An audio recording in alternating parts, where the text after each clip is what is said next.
চিনতে পারছিস? আরে সুপারস্টার সাক্ষ্যজিৎ না? হ্যাঁ তাই তো। আরে কিন্তু চলে যাচ্ছে তো। চল চল চল চল।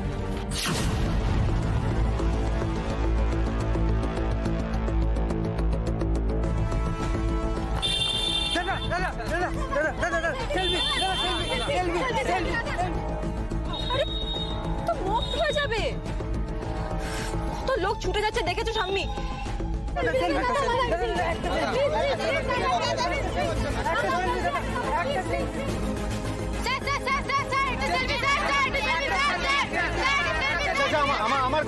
আমার কথাটা শোনো, দেখো আমি তোমাদের অনুরোধ করছি, প্লিজ আমার পথটা ছাড়ো।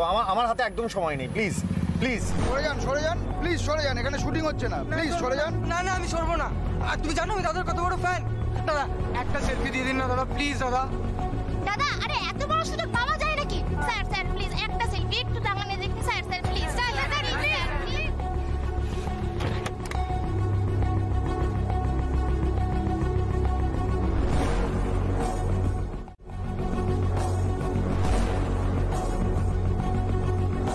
আরে দেখো তোমরা আটকাও। আরে ওই তো হিরোইন মধুমণি এসেছে।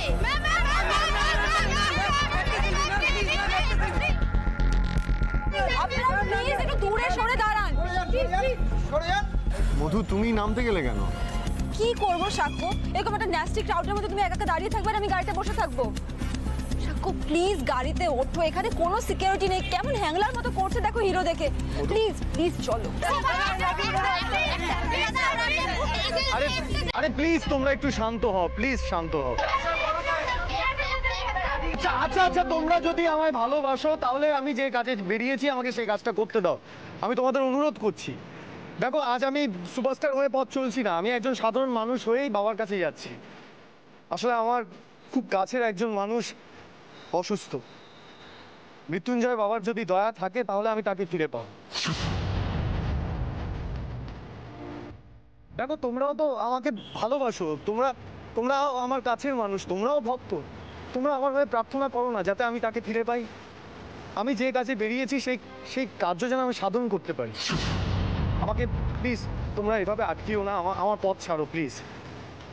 আশা করি তোমরা আমায় সাহায্য করবে তো? এইসব সরে যা, দাদাকে যেতে দে।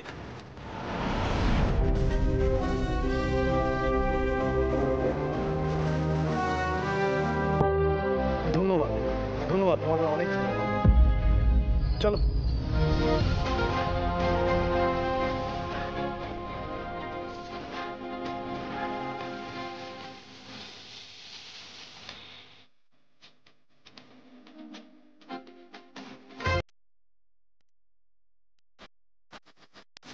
কি ভক্তি! হ্যাঁ শুধু বড় দাম নয়, সত্যি খুব বড় মনের মানুষ উনি।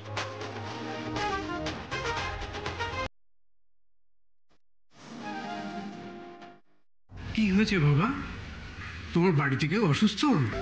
হ্যাঁ ঠাকুরমশাই, আমার একজন খুব কাছের মানুষ খুব অসুস্থ, তাই বাবা মৃত্যুঞ্জয়ের কাছে এসেছি তার জন্য প্রাণ ভিক্ষে করতে। ডাক্তার প্রায় জবাব দিয়ে দিয়েছে। ডাক্তার জবাব দিয়ে দিয়েছে? তাহলে মেনে নাও না বাবা, বাবার হয়তো সেরকমই ইচ্ছে। না ঠাকুরমশাই, না, আমি বাবার কাছে প্রার্থনা করে ওকে ফিরিয়ে নিতে এসেছি। কিন্তু বাবা হলেন কাল ভৈরব, তার ইচ্ছেতেই অতীত, বর্তমান, ভবিষ্যৎ সব নির্ধারিত হয়। তার ইচ্ছে ছাড়া তো গাছের একটা পাতাও নড়ে না। কিন্তু যখন তিনি কোনো প্রাণকে নিয়ে নেবেন ঠিক করেছেন, তা কি খণ্ডানো যায়? এই যে বাবার নিদান। না ঠাকুরমশাই, না, আপনি আমাকে একটা কোনো উপায় বলুন। আমি দরকার হলে বাবার মন গলাবো। আমি বাবাকে আশিকে ফিরিয়ে দিতে রাজি করাবো। যা বলবেন আপনি যা বলবেন আমি তাই করব। দেখো বাবা, আমি তোমার ভক্তিকে ছোট করছি না, কিন্তু কত লক্ষ লক্ষ মানুষ তাদের প্রিয়জনের জীবনের কামনায় বাবার পায়ে এসে পড়ে। বাবাকে তুষ্ট করা, মৃত্যু যাকে নিয়ে চলে যাচ্ছে তার পথ বদলে দেওয়া অত সহজ নয় বাবা।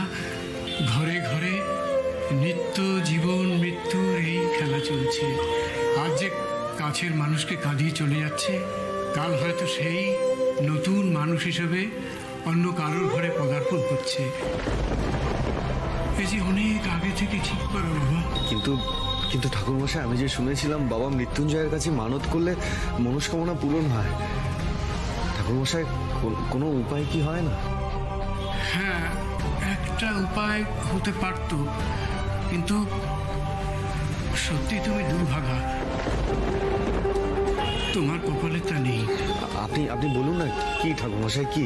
এক কঠিন ব্রত আছে বাবা, অনেক কৃচ্ছ সাধন করে সেই ব্রত পালন করতে হয়।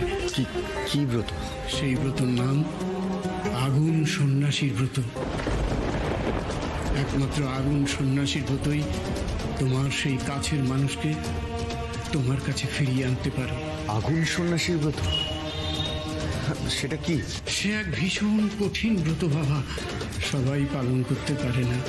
আমাদের এই কপিলপুরে বংশানুক্রমে একটি বাড়ির লোকেরাই প্রতিবার শ্রাবণ মাসে এই ব্রত পালন করে। হ্যাঁ, তাহলে তো ঠিক সময়ে এসছি ঠাকুরমশাই, এটা তো শ্রাবণ মাস। না বাবা,